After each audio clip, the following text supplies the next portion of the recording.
everybody here to hear about economic development? So exciting. I'm Jennifer Rush. Hold on. I think we got a screen for that. There we go. With the Economic Development Manager with the City of Broken Arrow. As I go through the presentation, I'm going to kind of talk about retail recruitment and just some basic economic development updates, but I want to pass a few of these around the room for you guys to look at. This is a Grounds for Development, so this is a production that we produce every year that shows the available properties within Broken Arrow. So we obviously have more properties that are not in this. Maybe some of them aren't for sale at the time, maybe some of them don't have infrastructure put into it, they're not at the stages ready to develop. So this is a book that we update all the time. You guys can have a copy of this book because I'm also going to pass around this.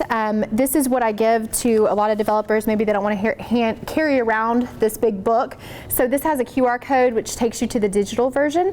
The digital version, this book was actually produced in January and it's already changed. So we have a lot that come on the market. We have a lot that go off the market. We have some in various stages of development. So we update the digital copy throughout the year. So I'll start these around if you guys want to pass those around for me. Use that too. You guys can look through it and pass it around.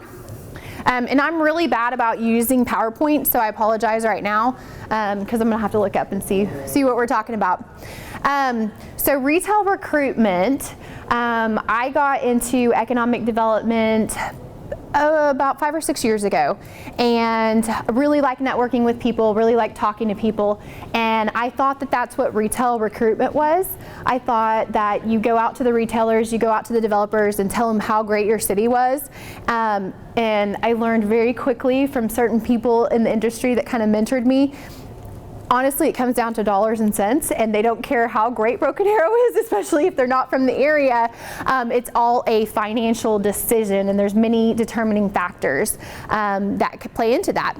So in retail recruitment, first is identifying the needs, and in those books, if you open it to the first page, there's it talks about leakage. So there's a leakage summary that shows how many people are going outside of Broken Arrow to purchase goods that they can't get in Broken Arrow. So obviously those, the higher leakages are going to be areas that we focus on more. We know that still clothing, soft goods, shoes, women's clothing, professional men's clothing, it's hard to find a suit in Broken Arrow. There's a lot of different things, and there's reasons for that. Retailers and property owners, they don't love leasing to soft goods because of the price point that they want to pay as far as their lease goes. And so there's a lot of different things that go into that. So developers, this is really funny, they all have data. So when a developer or a retailer comes into the city, sometimes they'll fly into Broken Arrow, meet them at a site, and they'll say, hey, tell me about the housing density, traffic counts. They'll ask me all these quiz questions. They already have this information, and that's why I laugh about it, because I say, you guys already have this information, you're just double checking me to see if it's correct. So some of the things that they're looking for is a denser housing. So this might be, for me in economic development, multifamily is great. Multifamily puts density into an area. It's very attractive to retail. I know for some residents in Broken Arrow, multifamily is not very attractive to what they want coming into their city. But there's certain areas, especially in the south part of Broken Arrow, we know we need, and I actually live in South Broken Arrow, just in case anybody is wondering. Sometimes people think the Economic Development Manager lives in North Broken Arrow just because that's where all the development comes. No, I want development south as well with everything going in. So the problem we have in South Broken Arrow with some of the development and why the city's had to step in and put in a TIF to bring Reese's, bring the grocery store, bring the additional retail in there, is our housing density is still kind of low in South Broken Arrow as far as what retailers are looking for. We're right there though. We're right there on what some of the retailers will consider viable for their markets. Traffic counts. Traffic counts also in South Broken Arrow, they're a lot lower than they are in certain areas. So we want to increase those, increase housing density. That's the funny part, is residents don't want to increase traffic counts or increase the housing density sometimes, but they want all the retail and they want, you know, the shops and they want the restaurants, and so it's kind of always a chicken and egg type thing. One of the things they also look for is they look at the job wages. You know, what is the spending potential for people living in Broken Arrow? How much does the average household make? And how much does that average household spend on goods? They also look for co-tenancy is a big one. So certain retailers want to be by certain retailers. Have you guys ever noticed whenever you've gone over to a Walmart and you're like, oh, those are the same stores that are next to Walmart, every Walmart that I go to, because they follow that pattern. They know that pattern, and they know Walmart creates our demographic, our traffic for our clientele. So promotion, we do the grounds for development. So that's the book that just kind of shows some of the different properties. We also do, I do a lot of vetting. I spend time vetting as well. I would say out of 100 projects, retail projects that come through my office, we'll get 1 or 2 of them. So I mean, it's constantly meeting with people, trying to get these individuals. Sometimes vetting means they might be interested in another city and they're just using Broken Arrow to try to bargain with the other city, and so you kind of vet their level of interest there. Economic impact analysis. So how many of you guys have ever heard incentives, and that the city provides incentives? So the city does have to, in order to attract certain retailers, incentives do have to be on the table for that. The reason being, and especially right now, it's harder than ever, cost of construction is 225% more than it was 10 years ago. And guess what? The retailers still want to pay the same lease rates that they paid 10 years ago. So when we have somebody that says, hey, we're off this much in order to be able to develop this property, in order to be able to bring this retailer into the city, we do look at the economic impact analysis for whatever they're requesting. And so basically we take in how much sales tax is coming in, how much are their job wages going to produce, what is the city's return on investment for providing this money. And that's when we also go into economic development agreements, where we say, you have to commit to this.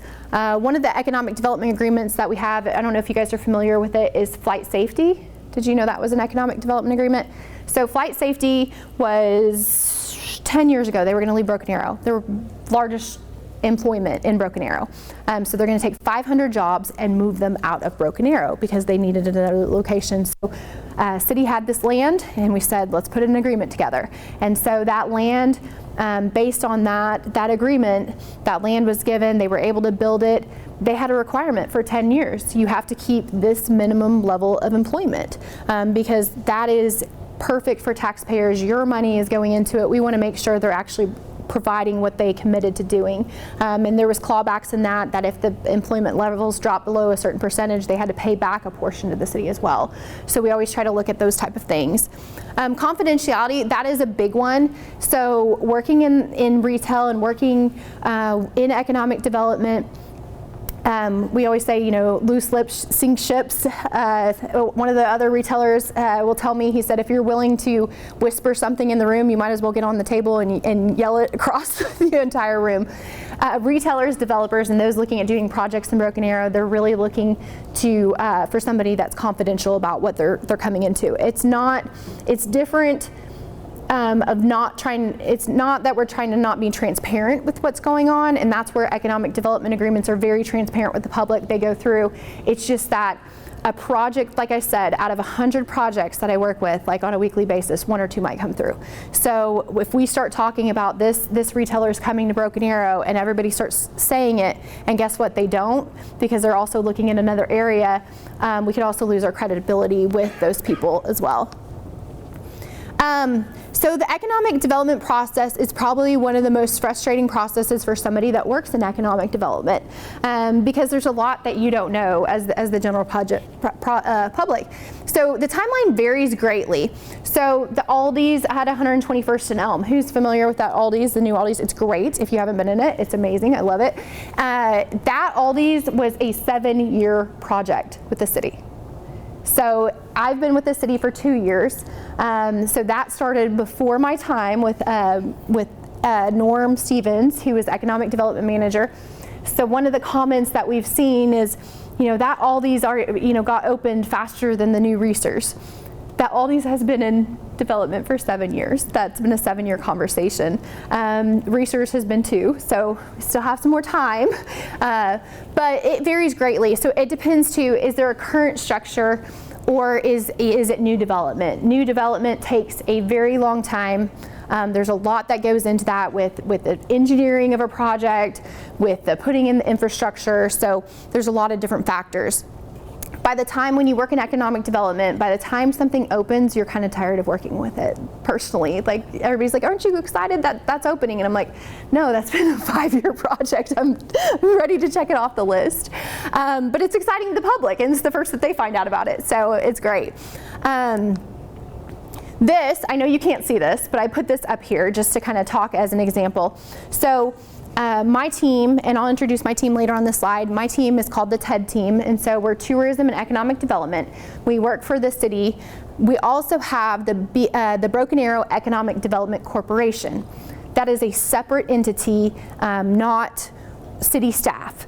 So we do economic development together. So there's a larger economic development team than just the one with the city.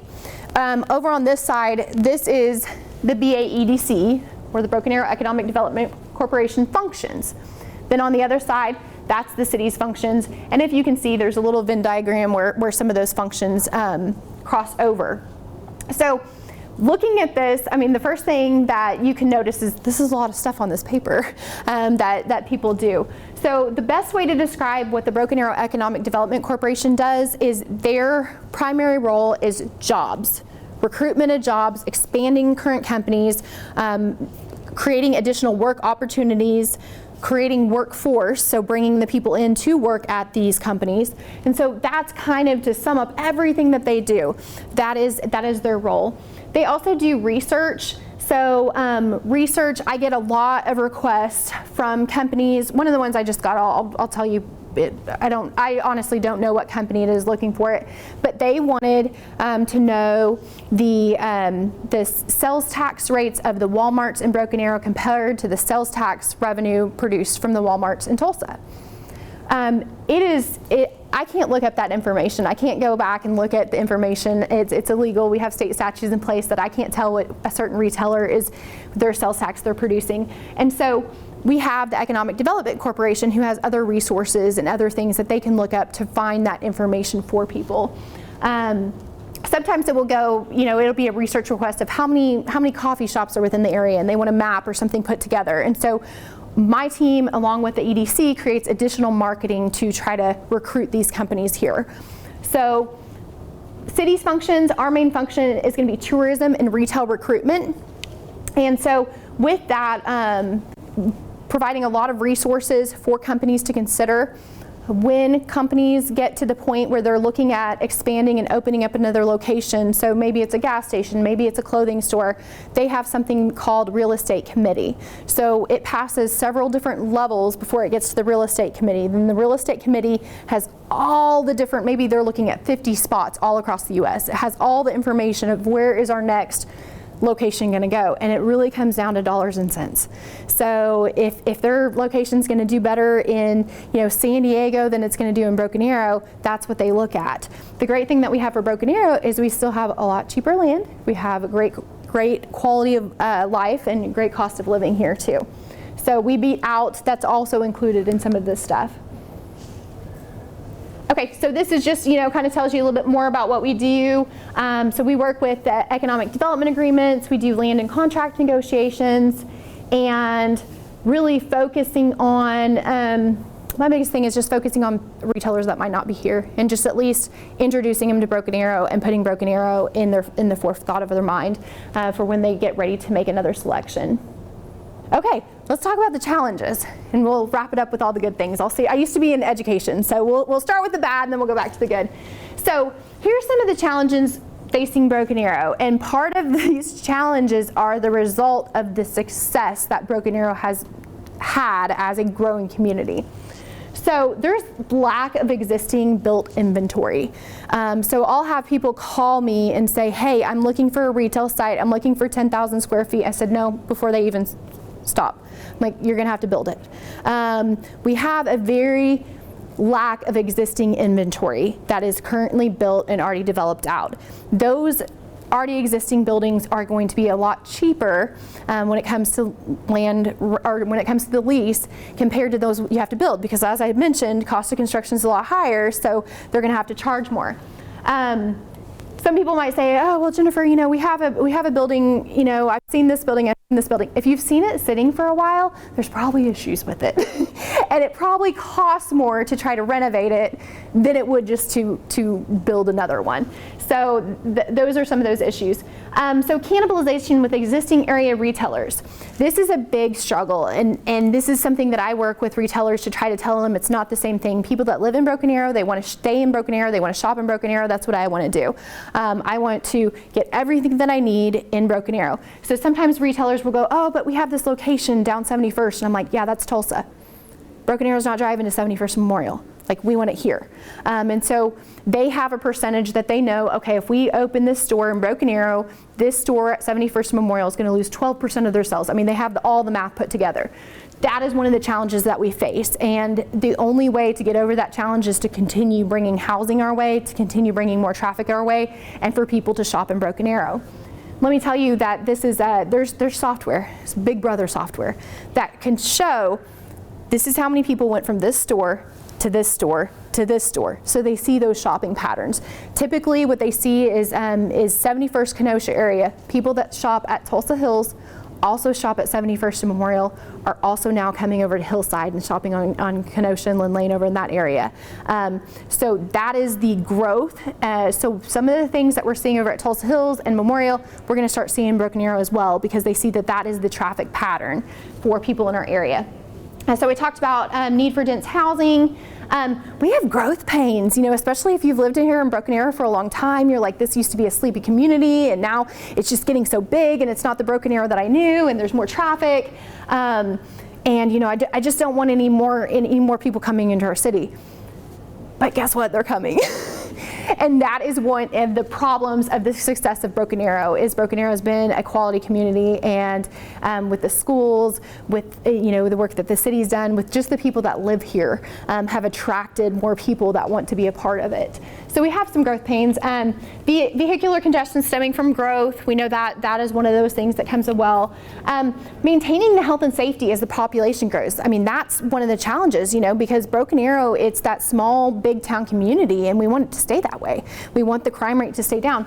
Luckily, the voters passed in 2018 a public safety portion of the sales tax. So part of the sales tax that's produced in Broken Arrow actually goes to police and fire. So as we continue to grow with our retailers, the money continues to go back to public safety as well. And I think that that was a very good initiative to make sure that as we get larger, we're still going to maintain that quality of life. And then managing the tremendous growth in the schools. I know that that is kind of one of those challenges that people say, is that, you know, we're growing, we're adding more residents, we're adding more people, and the schools are growing as well. So those are some of the challenges. Let's go to some of the good stuff. I promise you I'm clicking it. There we go. Okay, so what are retailers looking for? So we talked about the housing density, traffic counts, medium income, ease of entry, speed to market. This is one of those things that retailers are looking for. They are looking for, once I commit and once I decide that I want to build this land or I want to place my retail store in this property, how fast can I do it? And that is why my team was created initially. We've kind of evolved through what we did, but my team was created initially because we wanted to be known as the city that's the easiest and the friendliest to work with. So sometimes other cities, and I'm not going to mention them, but they take a long time. So people might want an area of land to develop, and it's going to take 6 months for them to even start breaking ground with it. So they want a city that that is helpful and understands that time equals money and cost of development equal money. So my team helps with going through the community development process, helping them with permitting, especially if you're not used to building in Broken Arrow. Every city is a little bit different how they do things, and so we try to help them out. They're looking for incentives. Incentives is a big thing, especially some cities in Oklahoma. They're just kind of like handing out money, like, you know, because they're trying to recruit people. So we have to be really smart with that.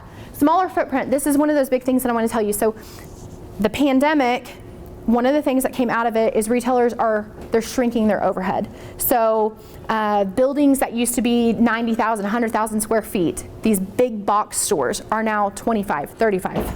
1,000 square feet. Why? They realize they can still have the online component, they can still have the product that they want, they don't have to have as much staff, and so they're shrinking those footprints. So we're seeing that quickly change. And they're also looking for great quality of life. So this is just some of the major retail developments that we've seen. Innovation District is one that we're working on right now. So that's 90 acres located in South Broken Arrow. That's going to include jobs, retail, also housing, some mixed use. And so that's going to keep people working in South Broken Arrow. That's going to create those additional retail opportunities. Aspen Ridge, that's where research is going. New Orleans Square, we're working on rehabilitation in that area. The shops at Aspen Creek, Hillside Crossing, both of those are almost completely built out. We have very little spots left in that. Tiger Hill, how beautiful is that? I mean, and it popped up and all the retailers wanted it, and it's super busy all the time. Rose District, what Rose District is, my team talks about, you know, the forethought that people had on the Rose District 20 years ago. The Rose District now is a train that we couldn't stop it if we tried.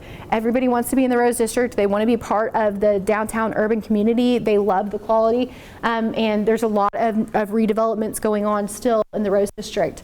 And then South Broken Arrow's focus as well. So this is my team. So just wanted to introduce them as part of it. So Brent Brassfield, he is the Business Retention and Expansion Coordinator. His primary focus is the Rose District. And so when the city spent $42 million on the Rose District, you want to make sure you have somebody that's going to be the caretaker of that. So he works with the businesses in the area, he works on maintenance in the area, and he works on also retail recruitment with me in the north part of Broken Arrow. Erin Hoffner, she's our marketing and communications coordinator. She primarily works with Visit Broken Arrow and tourism, but she also does things for other areas. Lori Hill, tourism director. Steve Yoder, he's BRE, Business Retention and Expansion Coordinator for south part of Broken Arrow. So he predominantly is focusing on New Orleans Square right now and that revitalization efforts, and then going to the south area. So he kind of tag teams those projects, those development projects with me out south. And then we have Leanne, our administrative assistant, who does every little random job that we ask her to do. So it's a wonderful team, but I know I'm cutting it close. Does anybody have any questions about anything? Go. Oh, yeah. Who? Go ahead. Oh, okay. I was going to say, wonderful presentation. This is really good. I was wondering, when you say they look at like traffic counts, is it just vehicular traffic counts, or do they ever look at foot traffic in the area? So they will sometimes look at foot traffic in what they would consider like urban areas. So I would say like the downtown, they would look at foot traffic for that type of area, but predominantly it's vehicular traffic is what they're looking for, especially because Oklahoma is just kind of vehicular focused. But in some of those more downtown areas, they will look at foot traffic. Yes? What happened to the amusement park, Kenosha area out there? So right now, this is the stage that we call ghosting. So I call ghosting in economic development. So the developers that I'm aware of that are out of California, last I heard they were still intending to develop that. I haven't heard anything else within the process of that. I've reached out to them every couple months, don't really get anything back, which is totally typical while people are working on projects, especially a project of that scope where there's a lot of neighbors and community members that are also interested in as well. So I haven't heard that it's off, but I haven't heard that it's on. I guess second question on fast food, and I know there's a lot of variation in fast food, but if you have a new fast food brand come into town, what would be an average return on investment? So on fast food, typically like our policy is on average, it just depends on what type of fast food. So you're looking at generating anywhere from 800,000 in sales to something like a Chick-fil-A or something where it's like 2 to 3 million in sales a year. It's not a huge return on investment, but it does keep people from leaving our city and going to other areas to spend their money with that. So fast food, one of the things that I'm glad you brought that up because I want to highlight this. So there's a lot of brands that we don't have here, specifically In-N-Out is one that I hear a lot of times. And so when a company decides that they want to go into a market that they haven't been in, so they haven't been in Oklahoma, one of the biggest things they need is not just the actual store, they need a distribution center. So they need a distribution center within a certain amount of radius. And so usually that's what they're going to ask cities to do, is to build them a distribution center, which is like, we're talking gets expensive with that area. But yeah, fast food is a good generation of, as funny as it is, you know, people make fun of Broken Arrow for being the chicken district, and there's a new chicken place opening up at Tiger Hill, but obviously those retailers know that Broken Arrow loves their chicken, and so they're still bringing them in.